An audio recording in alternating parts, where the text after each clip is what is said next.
The completeness of God. Oh, the depth of the riches and wisdom and knowledge of God! How unsearchable are his judgments, and how inscrutable his ways. Romans chapter 11, verse 33, the English Standard Version. In the text for today, the Apostle Paul is making a case for the completeness of God. God is the complete package. He has wealth, wisdom, and wit.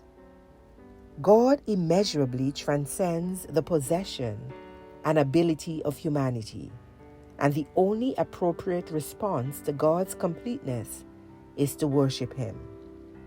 Those who fail to worship God is because they have replaced God in their minds with themselves or their possessions.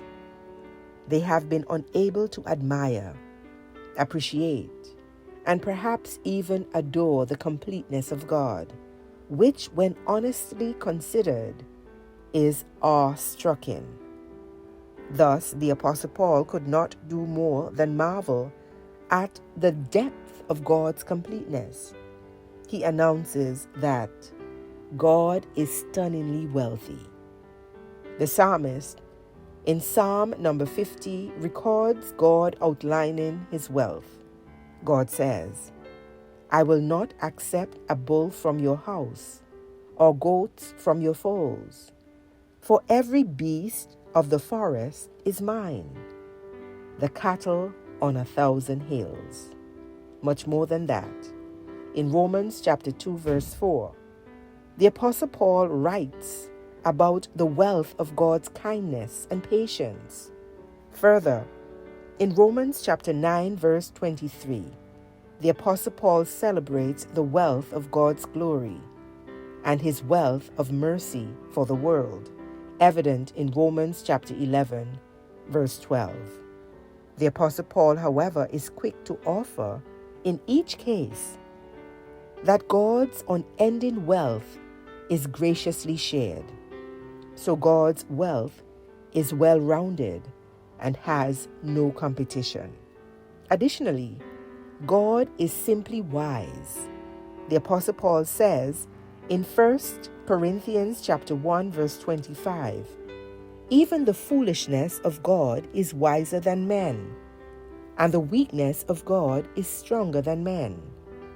So there is no surprise that in the text for today, Romans chapter 11, verse 33, the Apostle Paul is in awe at the depth of God's wisdom, most definitely because of the expression of God's love and power in making mercy accessible to who come to Him by grace through faith in Jesus the Christ, both Jews and Gentiles.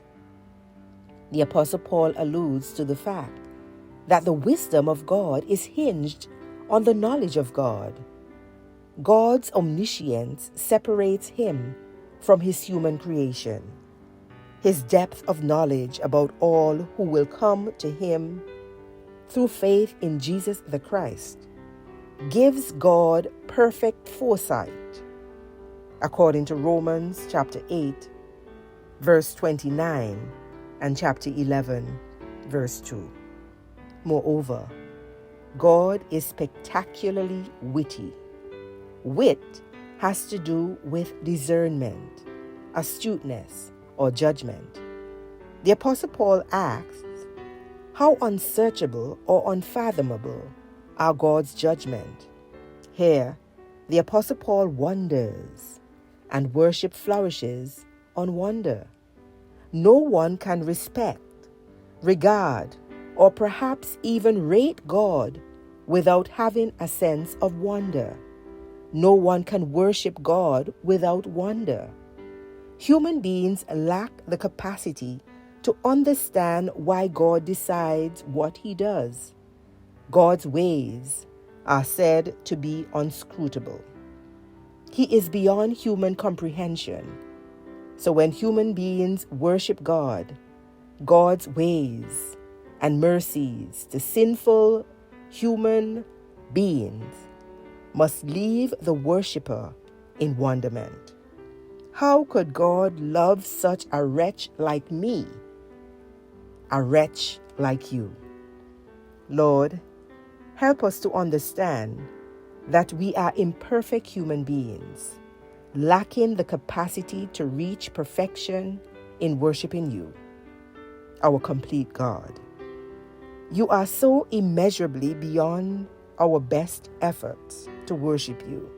Yet, may we spend every waking moment trying to give you excellent worship.